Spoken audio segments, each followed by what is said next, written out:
Selamat sore pemirsa, apa kabar pemirsa TVR Parlemen dimanapun Anda berada. Jumpa lagi dalam program TVR 17 bersama dengan saya, Suki Abdul. Tepat pukul 17 waktu Indonesia Barat, kami hadirkan kepada Anda sejumlah informasi paling baru dan juga menarik seputar kinerja dan juga kegiatan DPR RI yang telah disajikan oleh redaksi TVR Parlemen. Pemirsa TVR Parlemen, inilah TVR 17 selengkapnya.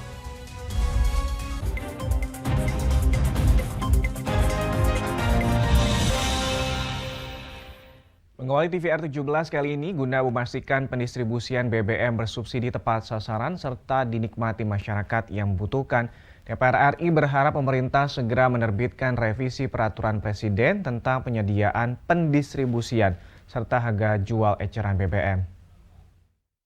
Wakil Ketua Komisi 7 DPR RI Edi Suparno meminta pemerintah segera menerbitkan revisi peraturan Presiden atau Perpres Nomor 191 Tahun 2014 tentang penyediaan, pendistribusian, dan harga jual eceran bahan bakar minyak. Percepatan penerbitan ini disebut akan memberikan kepastian hukum terkait mekanisme penyaluran BBM bersubsidi. Dalam kunjungan kerja spesifik Komisi 7 ke Yogyakarta beberapa waktu lalu, Edi menilai salah satu langkah yang dapat ditempuh dalam menekan konsumsi BBM bersubsidi adalah dengan mempercepat penerbitan revisi Perpres Nomor 191 Tahun 2014. Yang mengatur mengenai penyaluran BBM subsidi mulai dari proses distribusi, alokasi penerima, hingga kepastian harga. Revisi ini akan memberikan kepastian terkait penerima subsidi dan harga di masyarakat sehingga BBM bersubsidi dapat tepat sasaran dan dinikmati masyarakat yang membutuhkan. Tetapi konsumsi BBM yang meningkat tentu tidak terlepas juga dari konsumsi BBM bersubsidi. Nah, itu juga menjadi salah satu perhatian kami, sehingga kami juga meminta agar pemerintah segera mempercepat revisi Perpres 191 tahun 2014. Karena itu adalah payung hukum untuk pengendalian BBM bersubsidi ke depannya. Data terpadu kesejahteraan sosial atau DTKS yang menjadi rujukan penerima subsidi harus diperbaiki agar lebih akurat, sehingga subsidi benar-benar tepat sasaran. DPR RI khususnya Komisi 7 dalam menjalankan peran pengawasan akan terus mendorong revisi aturan segera diterbitkan agar subsidi dapat segera dinikmati oleh masyarakat kurang mampu dan beban subsidi BBM terhadap APBN tidak semakin berat. Dari Yogyakarta, Sigit Rilo, TVR Parlemen melaporkan. Kita ke informasi selanjutnya, pemirsa. DPR RI berharap penyerapan produksi semen nasional yang maksimal dapat menyelamatkan industri semen dalam negeri. Moratorium pendirian pabrik semen baru dinilai menjadi solusi dalam mengatasi permasalahan oversupply semen saat ini. Dalam kunjungan kerja ke PT Semen Tonasa, Kabupaten Pangkep, Sulawesi Selatan, Komisi 7 DPR RI menilai perlu ada moratorium pendirian pabrik semen baru, khususnya di Provinsi Sulawesi Selatan. Pasalnya, saat ini produksi semen nasional dicatat melebihi kapasitas atau oversupply. Industri semen Indonesia dicatat mengalami kelebihan kapasitas atau oversupply sekitar 60 juta ton. Ketua Komisi 7 Sugeng Suparwoto menyebut perlu dilakukan moratorium pendirian pabrik semen baru agar produksi semen nasional bisa terserap maksimal untuk menyelamatkan industri semen dalam negeri seperti PT Semen Tonasa.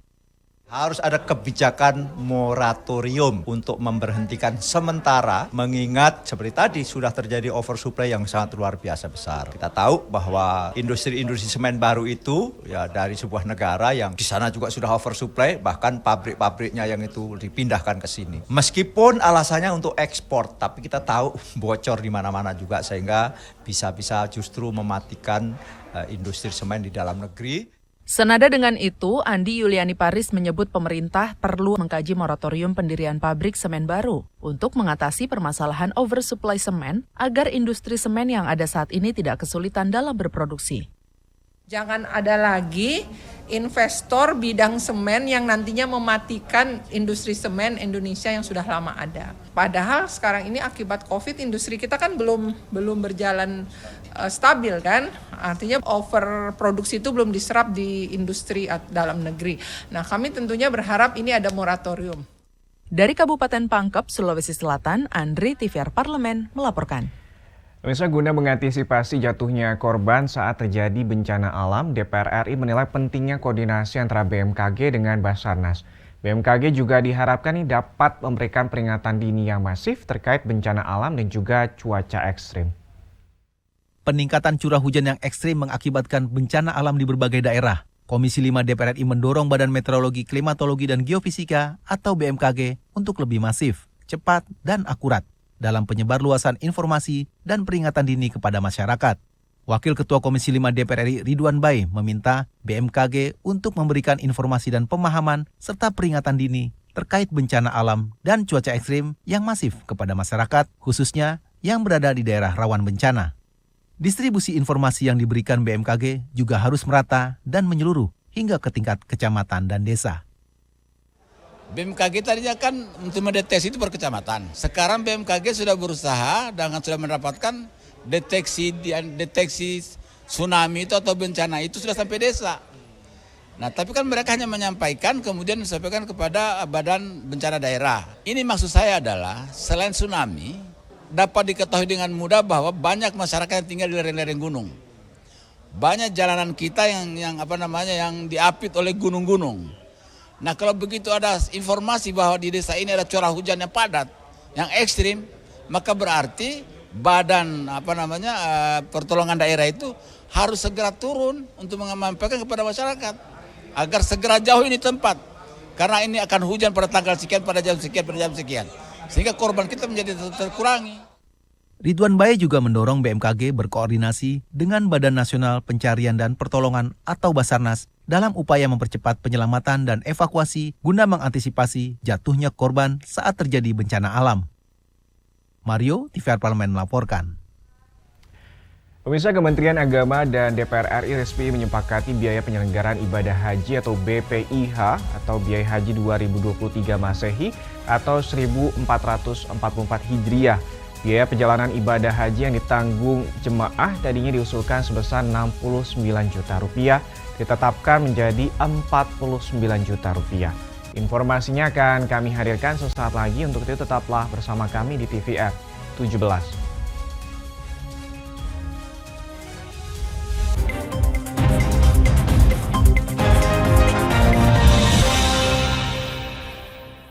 Utang-utang dulu saya. Mereka yang tidak cukup paham teredukasi bagaimana menyuarakan aspirasi demi memperoleh jawaban. Sini ditambang untuk seperti itu, warga sini tidak mengizinkan. Sebab apa? Itu menyangkut isi perut kami semua. Hadir menelisik mulai dari hulu ke hilir. Mengapa? Nah, kalau kita telusuri kenapa banjir ini hampir setiap terjadi, hingga menemukan apa yang belum terkuak secara nyata. Kan kabeh niku sedulur, Pak. Nek kula ngrencangi mriki, mesti mriki gelo, nek kula ngrencangi mriki sing mriki gelo. Iki kedah adil wae, Pak, tengah-tengah. Menghadirkan peran anggota DPR RI demi mendapatkan solusi. Saksikan Suara Dapil Senin sampai Jumat pukul 10 waktu Indonesia Barat, hanya di TVR Parlemen. DPR RI memiliki fungsi diplomasi dalam menjalankan politik luar negeri sesuai dengan pasal 116 Undang-Undang MD3. Kontribusi aktif BKSAP DPR RI memainkan peranan penting dalam memenangkan persaingan global melalui IPU, IPA, IPPF, IPA, dan PUIK. BKSAP memiliki komitmen yang tinggi dalam krisis kemanusiaan dunia. Fungsi diplomasi dijalankan untuk mendukung upaya pemerintah dalam melaksanakan politik luar negeri.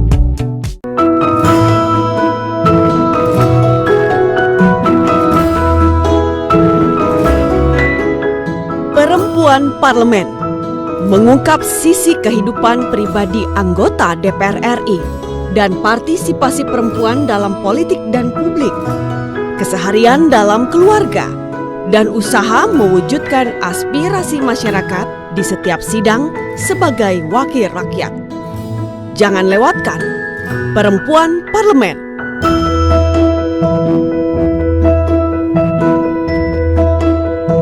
Hanya di TVR Parlemen.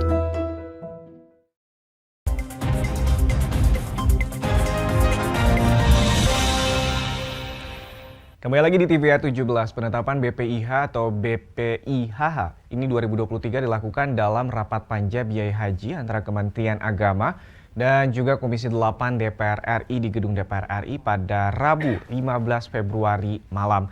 Dengan disetujuinya biaya naik haji menjadi 49,8 juta rupiah, jemaah haji tahun 2022 dan juga 2023 ini masih harus membayar biaya tambahan. Sementara 2021 ditiadakan karena adanya pandemi COVID-19. Berdasarkan hasil rapat panja Badan Penyelenggara Ibadah Haji Komisi 8 DPR RI, biaya yang dibebankan meliputi biaya penerbangan, living cost, dan juga sebagian biaya paket layanan masyair. Sedangkan biaya yang bersumber dari nilai manfaat keuangan haji rata-rata per jamaah sebesar 40,2 juta rupiah atau sebesar 44,7%, meliputi komponen biaya penyelenggaraan ibadah haji di Arab Saudi dan juga komponen biaya penyelenggaraan ibadah haji di dalam negeri. Pemirsa, ini meski dilakukan efisiensi harga di berbagai bidang, namun Komisi 8 DPR RI tetap menegaskan dan juga meminta pemerintah melakukan layanan terbaiknya pada jemaah. Untuk mengetahui informasi selengkapnya, mari kita simak laporan mendalam yang telah dihimpun oleh tim redaksi TVR Parlemen dalam segmen editorial Parlemen berikut ini.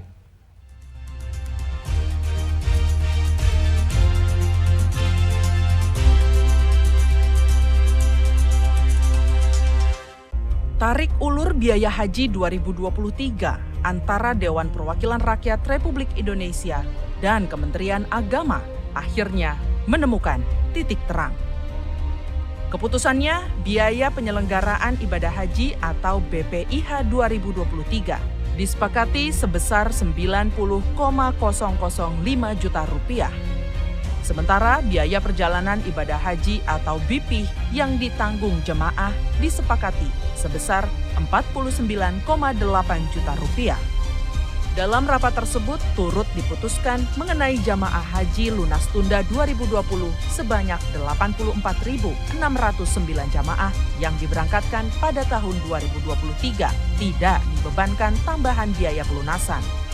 Sementara 9.864 jamaah haji lunas tunda 2022 akan dibebankan tambahan biaya pelunasan sebesar 9,4 juta rupiah dan jamaah 2023 sebanyak 106.590 jamaah dibebankan biaya tambahan pelunasan 23,5 juta rupiah. Meski dilakukan efisiensi harga di berbagai bidang, namun Komisi 8 tetap meminta kepada pemerintah untuk memberikan pelayanan terbaiknya pada jamaah. Panja BPIH juga menyampaikan beberapa usulan untuk pemerintah terkait peningkatan pelayanan ini, diantaranya terkait pembinaan dan perlindungan terhadap jamaah haji sejak sebelum, saat, dan setelah pelaksanaan ibadah haji. Kewajiban jemaah itu dari 90 juta, 50 yang wajib dia bayarkan 49 juta 812 rupiah 812.700 rupiah, 26 atau sebesar 55,3%. Yang insya Allah akan diberangkatkan pada tahun ini, tahun 2023, tidak lagi dibebankan tambahan biaya pelunasan. Pelayanan diupayakan tetap optimal terhadap jamaah haji tahun 2023. Meskipun telah dilakukan efisiensi biaya haji. Beberapa fasilitas layanan yang perlu mendapatkan perhatian diantaranya konsumsi jamaah, pemondokan, layanan keberangkatan, mulai dari daerah menuju airport, khususnya berupa pendampingan kepada lansia dan penyandang disabilitas. Mutu pelayanan dalam pelaksanaan ibadah haji ini, walaupun komposisinya berkurang, tetap dipertahankan.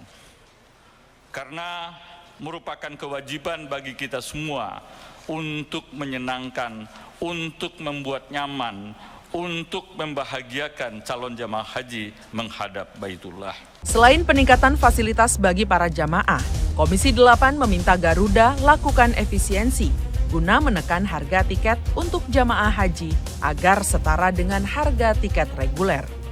Komisi 8 juga meminta BPKH meningkatkan nilai manfaat untuk menyambut calon jamaah haji tunda sebanyak 5.200.000 jamaah. Mengharapkan Garuda ini melakukan efisiensi. Harga tiket Garuda yang diberikan pada jamaah haji kami anggap masih cukup tinggi. dibandingkan dengan tiket reguler. Yang ini kami harus sampaikan kepada pihak Garuda.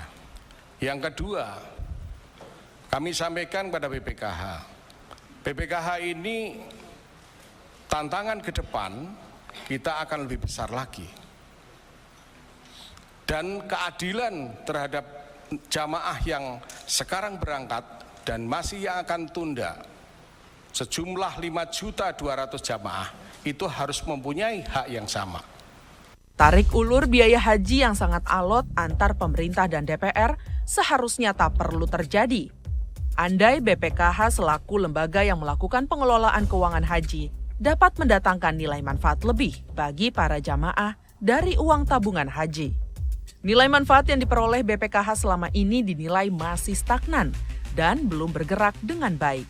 Karenanya, BPKH perlu menyusun strategi pengelolaan yang tepat agar dana yang dititipkan dapat memberikan kemaslahatan yang berkelanjutan. Segudang pekerjaan rumah yang harus dituntaskan pemerintah menanti pasca penyelenggaraan ibadah haji tahun 2023 ini. Ibadah haji tak hanya berbicara soal ongkos, tetapi juga keamanan, kenyamanan, keselamatan, dan kehusyuan jamaah. Sudah seharusnya pemerintah sebagai lembaga pelaksana haji melakukan tindakan agar problematika seputar haji dapat terpecahkan.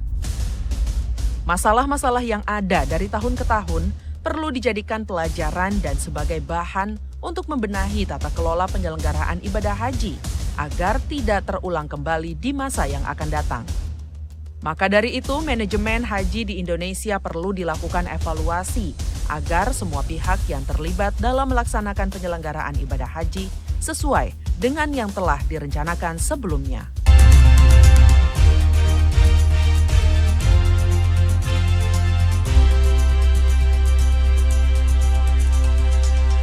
Pemirsa, Presiden Joko Widodo mengatakan bahwa indeks persepsi korupsi di Indonesia pada tahun 2022 akan menjadi koreksi dan evaluasi pemerintah agar ke depannya IPK Indonesia semakin membaik. Saksikan informasi selengkapnya, untuk itu jangan kemana-mana, tetaplah bersama kami di TVR 17.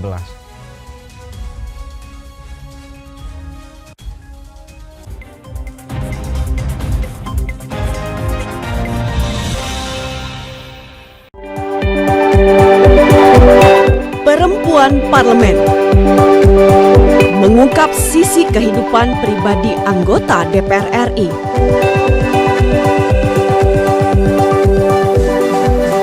Dan partisipasi perempuan dalam politik dan publik. Dan usaha mewujudkan aspirasi masyarakat di setiap sidang sebagai wakil rakyat.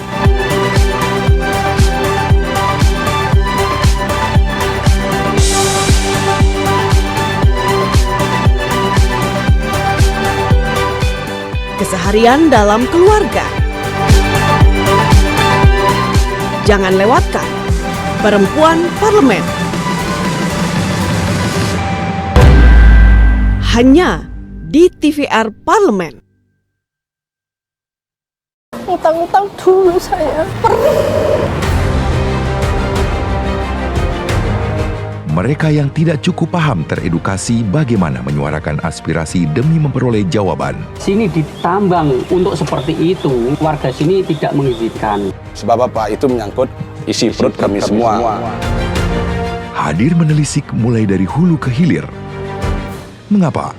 Nah, kalau kita telusuri kenapa banjir ini hampir setiap terjadi, hingga menemukan apa yang belum terkuak secara nyata. Kan kabeh niku sedulur, Pak. Nek kula ngrencangi mriki, nggih mesti mriki gelo, nek kula ngrencangi mriki sing mriki gelo. Nggih kedah adil wae, Pak, tengah-tengah. Menghadirkan peran anggota DPR RI demi mendapatkan solusi. Saksikan Suara Dapil, Senin sampai Jumat pukul 10 waktu Indonesia Barat, hanya di TVR Parlemen.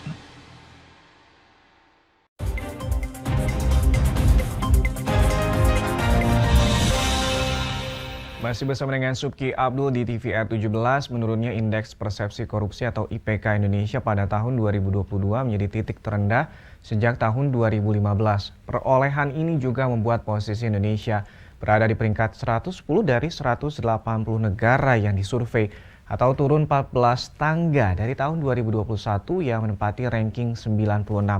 Anggota Komisi 3 DPR RI Supriyansyah mendorong perlu pelibatan masyarakat dalam membantu aparat penegak hukum untuk memberantas korupsi di Indonesia. Untuk itu lebih lengkapnya, simak wawancara rekan kami Nazia dengan anggota Komisi 3 DPR RI. Berikut ini. Baik pemirsa TVR Parlemen, seperti yang diketahui bahwa di tahun 2022 indeks persepsi korupsi Indonesia menurun dan ini menjadi sorotan publik. Tak hanya menjadi sorotan publik, ini juga menjadi perhatian dari Presiden kita Joko Widodo. Dan untuk mengetahui seperti apa sebenarnya penyebab dari menurunnya IPK Indonesia ini, kita akan langsung berbincang dengan salah satu anggota dari Komisi 3 DPR RI, yaitu Bapak Supriyansyah dari fraksi Golkar untuk daerah pemilihan Sulawesi Selatan 2. Baik Pak, terkait dengan indeks persepsi korupsi Indonesia yang menurun ini, sebenarnya apa sih penyebabnya? Jadi indeks persepsi korupsi di semua negara itu mengalami fluktuasi yang berbeda-beda. Nah, itu disebabkan ada beberapa hal. Salah satunya adalah bahwa di semua negara itu ketika pengawasan yang dilakukan oleh aparat penegak hukumnya agak lengah, maka disitulah kecerdasan yang punya otak yang selalu ingin memanfaatkan uang negara secara tidak benar, maka disitu lincah untuk berbuat. Satu.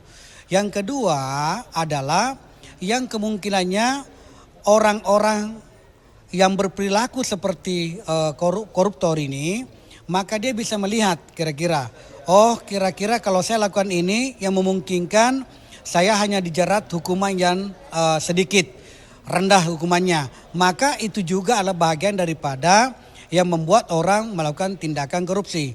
Tetapi di Indonesia saya rasa, apalagi Bapak Presiden Republik Indonesia Pak Jokowi selalu memantau semua aparat penegak hukum terkait dengan pemberantasan korupsi ini. Nah, olehnya itu kita bangga ketika Pak Presiden meminta kepada kepolisian, meminta kepada Kejaksaan Agung, meminta kepada KPK untuk berbarengan, untuk secara bersama-sama dengan caranya masing-masing untuk melakukan penanggulangan terjadinya yang namanya korupsi, maka semua sudah melakukan pencegahan. Sudah ada tindakan program pencegahan selain daripada tindakan represif yang dilakukan. Represif dilakukan oleh kejaksaan. Kita lihat kejaksaan akhir-akhir ini sangat kuat sekali. Nah, kuat sekali menangkap, melakukan tindakan-tindakan represif terhadap para pelaku korupsi. Kita bisa lihat tanpa pandang bulu, ditambah dengan tim dari kepolisian, ditambah dengan KPK. Nah, kesemuanya ini adalah ujung tombak Indonesia dalam rangka pemberantasan korupsi. Nah, kalau dikatakan ada indeks yang menurun, mungkinkah salah satu penyebabnya adalah pelaku korupsinya yang terlalu bertambah banyak sehingga aparat penegak hukum ini, APH ini mengalami kewalahan-kewalahan dalam rangka memberangus itu. Nah, tetapi ini adalah sebuah tindakan yang dilakukan oleh pemerintah kita, Pak Presiden, menyampaikan kepada aparat penegak hukum sehingga saya yakin dan percaya KPK, Jaksa Agung bersama dengan kepolisian sudah melakukan koordinasi di antara tiga lembaga ini untuk melakukan pemberantasan korupsi secara maksimal. Nah, yakin dan percaya bahwa kalau hari ini mengalami kira-kira penurunan, maka yang signifikan atau besok kira-kira naik kepercayaan publik atas tindakan yang dilakukan oleh aparat penegak hukum dalam rangka memberantas korupsi, itu bisa meningkat kembali dengan baik. Kesemuanya itu tergantung daripada kinerja aparat penegak hukum kita dalam rangka memberantas korupsi. Jadi bagi kami, kita melakukan pemantauan secara pengawasan. Pengawasan yang kita lakukan cukup kita mengetahui ada penyampaian dari masyarakat, kami sampaikan kepada mitra kerja Komisi 3. Siapa ke mitra kerja Komisi 3 dalam rangka pemberantasan korupsi? Ya, salah satunya adalah Kejaksaan, KPK dan Kepolisian. Nah, kami telah berkoordinasi terus ini. Jadi Komisi 3 selalu berkoordinasi dengan aparat penegak hukum kita dalam rangka pemberantasan tindak pidana korupsi ini. Karena ini adalah yang sangat menghancurkan bangsa ini kalau korupsi masih tumbuh. Karena negara kita kaya sekali negara kita. Menjadi miskin karena berkembangnya namanya korupsi di tengah-tengah masyarakat kita. Ya. Terakhir nih Pak, langkah ke depan yang akan dilakukan agar lembaga penegak hukum di Indonesia akan lebih semangat untuk mengawasi dan juga tadi menangkap pelaku korupsi di Indonesia ini seperti apa dari DPR sendiri? Ya, saya kira ke depannya ya, gitu ya. Saya kira ke depannya ini aparat penegak hukum ini tidak boleh kita biarkan bekerja sendiri. Mari semua stakeholder termasuk para masyarakat jika mengetahui sesuatu laporkan kepada aparat penegak hukum. Karena kalau kita memulai dari tingkat desa, KPK sudah melakukan pengawasan tingkat desa, pembinaan tingkat desa, kejaksaan juga seperti itu, kepolisian juga melakukan seperti itu sampai ke atas. Berarti kedepannya ini 3 lembaga yang menjadi ujung tombak kita dalam rangka pemberantasan korupsi di Indonesia ini, kalau ini disuplai informasi dan data oleh masyarakat dan ditambah kesadaran kepada mereka-mereka yang mengerjakan pekerjaan tender, pengerjaan proyek-proyek pemerintah baik di tingkat kabupaten, kota, provinsi sampai nasional dilaksanakan dengan baik, maka yakin dan percaya ini bisa kita atasi dan kasih menurun lagi tindakan-tindakan korupsi yang ada di Indonesia. Terima kasih Pak atas waktunya. Oke ya. Ya. Makasih. Dan pemirsa, itu tadi bincang-bincang saya dengan salah satu anggota dari Komisi 3 yaitu Bapak Supriyansa terkait dengan penurunan indeks persepsi korupsi di Indonesia. Dan tadi disebutkan bahwa memang penurunan dari IPK Indonesia ini merupakan tanggung jawab dari seluruh pihak di Indonesia. Bukan hanya merupakan tanggung jawab dari aparatur hukum negara, tapi juga merupakan kewajiban dari warga negara sebagai warga negara yang baik. Dan tadi juga disampaikan bahwa untuk memberantas korupsi itu memang harus diperlukan koordinasi yang tepat dan juga dari masyarakat sendiri untuk dapat membantu para aparatur negara memberantas dari korupsi. Dan sekian laporan saya Nazia, kembali ke studio. Selanjutnya pemirsa, apa saja menjadi topik perbincangan di media online pada sore hari ini? Usai jeda, tetaplah di TVR 17.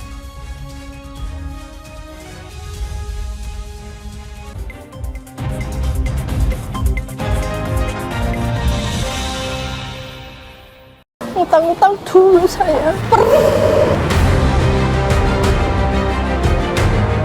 Mereka yang tidak cukup paham teredukasi bagaimana menyuarakan aspirasi demi memperoleh jawaban. Sini ditambang untuk seperti itu, warga sini tidak mengizinkan. Sebab apa? Itu menyangkut isi perut kami semua. Hadir menelisik mulai dari hulu ke hilir. Mengapa?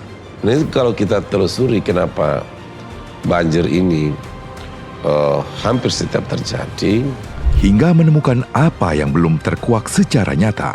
Kan kabeh niku sedulur, Pak. Nek kula ngrencangi mriki, mesti mriki gelo, nek kula ngrencangi mriki sing mriki gelo. Iki kedah adil wae, Pak, tengah-tengah. Menghadirkan peran anggota DPR RI demi mendapatkan solusi. Saksikan Suara Dapil, Senin sampai Jumat pukul 10 waktu Indonesia Barat, hanya di TVR Parlemen.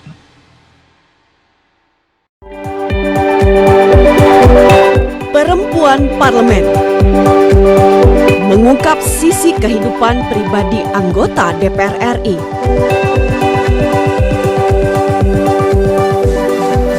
Dan partisipasi perempuan dalam politik dan publik. Dan usaha mewujudkan aspirasi masyarakat di setiap sidang sebagai wakil rakyat.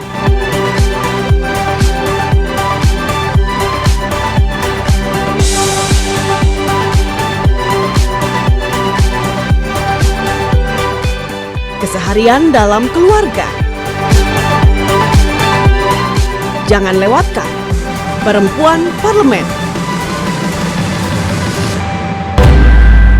Hanya di TVR Parlemen. DPR RI memiliki fungsi diplomasi dalam menjalankan politik luar negeri sesuai dengan pasal 116 Undang-Undang MD3. Kontribusi aktif BKSAP DPR RI memainkan peranan penting dalam memenangkan persaingan global melalui IPU, IPA, IPPF, IPA, dan PUIK. BKSAP memiliki komitmen yang tinggi dalam krisis kemanusiaan dunia. Fungsi diplomasi dijalankan untuk mendukung upaya pemerintah dalam melaksanakan politik luar negeri.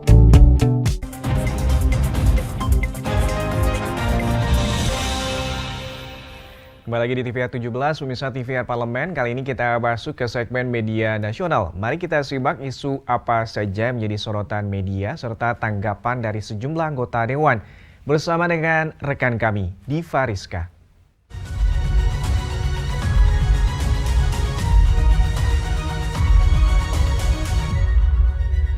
Baik, mirsa TVR Parlemen, mari kita bahas apa saja yang menjadi headline di media online pada hari ini. Berita pertama yang menjadi headline di media online hari ini, yaitu berita mengenai Komisi 9 DPR RI siap memperjuangkan tenaga kesehatan daerah perbatasan.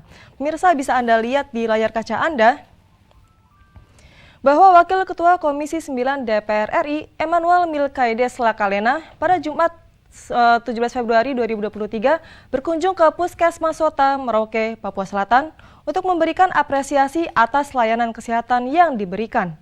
Puskesmas Sota telah berkontribusi dalam memberikan layanan kesehatan di daerah perbatasan.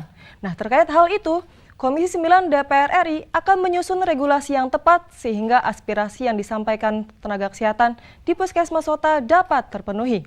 Akan ada fasilitas kesehatan dari pemerintah pusat untuk diberikan kepada puskesmas di daerah perbatasan seperti laboratorium ultrasonografi atau USG yang berguna untuk kebutuhan memeriksa perkembangan janin. Nah, USG tersebut pada tahun ini akan terkirim ke berbagai puskesmas di Indonesia dan terkait pendistribusiannya hanya soal waktu. Nah, hal ini menjadi bahan diskusi Komisi 9 DPR RI dengan Kementerian Kesehatan untuk memberikan apresiasi kepada tenaga kesehatan yang bekerja di daerah perbatasan. Baik, mirsa, kita beralih ke berita selanjutnya yang juga menjadi headline di media online hari ini, yaitu berita mengenai anggota Komisi 3 DPR RI mendukung langkah Polri untuk usut kembali kasus KSP Indosuria. Mirsa, bisa Anda lihat di layar kaca Anda bahwa anggota Komisi 3 DPR RI, Nasir Jamil, mendukung langkah kepolisian dalam mengusut kembali kasus koperasi simpan pinjam atau KSP Indosuria, mengingat banyaknya masyarakat yang menjadi korban. Langkah Polri dinilai tepat dan layak terkait pemberian hukuman berat kepada para pelaku atas tindakan pencucian uang yang menyebabkan banyak uang nasabah tidak kembali. Nah, terkait hal itu, Kabareskrim Polri, Komjen Agus Andrianto, menyebut pihaknya mulai melakukan penyelidikan atas 6 laporan yang dibuka kembali. Polisi sudah memiliki saksi, korban, dan barang bukti yang terjadi di waktu dan tempat yang berbeda. Menanggapi hal itu, Kejaksaan Agung juga melakukan upaya hukum kasasi ke Mahkamah Agung atas vonis lepas yang dijatuhkan kepada bos Indosuria, Henry Surya. Kepala Pusat Penerangan dan Hukum Kapus Penkum Kejaksaan Agung, Ketut Sumedana, menyebutkan bahwa vonis lepas Henry Surya adalah kekeliruan hakim dalam menerapkan hukum. Baik, mirsa TVR Parlemen, itu tadi headline di media online hari ini yang membahas terkait dengan Komisi 9 DPR RI siap memperjuangkan tenaga kesehatan daerah perbatasan dan juga berita mengenai anggota Komisi 3 DPR RI mendukung langkah Polri untuk mengusut kembali kasus KSP Indosuria. Sekian dari saya, Diva Rizka, kembali ke rekan Subki.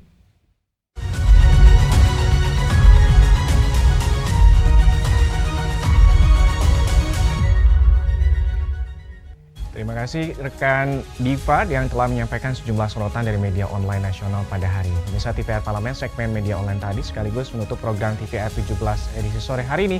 Saya Subki Abdul beserta seluruh kru TVR Parlemen yang bertugas mengucapkan terima kasih dan pamit undur diri dari hadapan Anda. TVR Parlemen, referensi Indonesia. Sampai jumpa.